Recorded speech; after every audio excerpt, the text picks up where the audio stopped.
আসসালামু আলাইকুম ভাই ও বোনেরা। আশা করি আপনারা সবাই ভালো আছেন এবং সবাই রমজানের রোজাগুলো পালন করছেন। চলুন দেখে নিই বিশেষ প্রতিবেদন। রাতে শহর ঘোরেন খুলনা পুলিশের ডিসি আরেফ।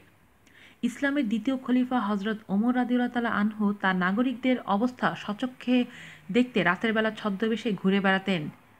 দেখে গিয়ে পরে ব্যবস্থা নিতেন। তারই যেন অনুসরণ করছেন খুলনা মহানগর পুলিশের উপপুলিশ কমিশনার আবদুল্লাহ আরেফ।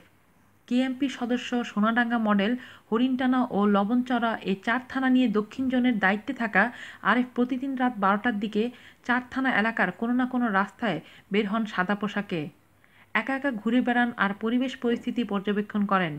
এই সময় তার সঙ্গে থাকে না কোনো সরকারি গাড়ি কিংবা ওয়াকিটকি, অস্ত্র, বডিগার্ড। তাকে দেখে কেউ অনুমানও করতে পারবেন না তিনি একজন পুলিশ কর্মকর্তা। কিন্তু সাংবাদিকদের চোখকে বেশি দিন ফাঁকি দিতে পারেননি তিনি।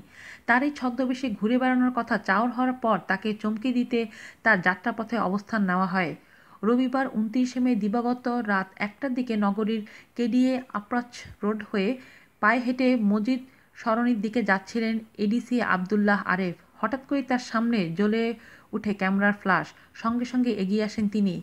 কাছে এসে জানতে চাইলেন পরিচয়ে। সাংবাদিক পরিচয় পাওয়ার পর একটু মৃদু হাসেন। তবে পরিচয় গোপন রেখে শহরের রাতের পরিবেশ দেখার বিষয়টি প্রকাশ হয়ে যাওয়া একটু যেন হতাশও হলেন। এরপর তার সঙ্গে হেঁটে সোনাডাঙ্গা পর্যন্ত যেতে যেতে অনেক কথা হয়। কেন তিনি এভাবে রাতের আঁধারে একা একা নগরীর রাস্তায় হাঁটেন?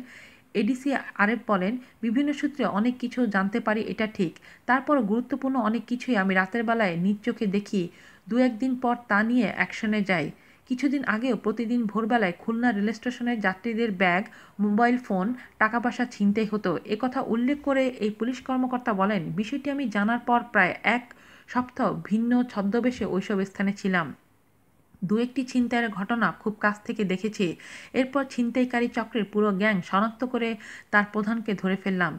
তার সহযোগীদের গুলিতে ক্রসফায়ারে অবশ্য সেই ছিনতাইকারীদের হোতা নিহত হয়েছে। এরপর একে একে ওই চক্রের বেশিরভাগ সদস্যদেরকে আমরা আইনের আওতায় নিয়েছি।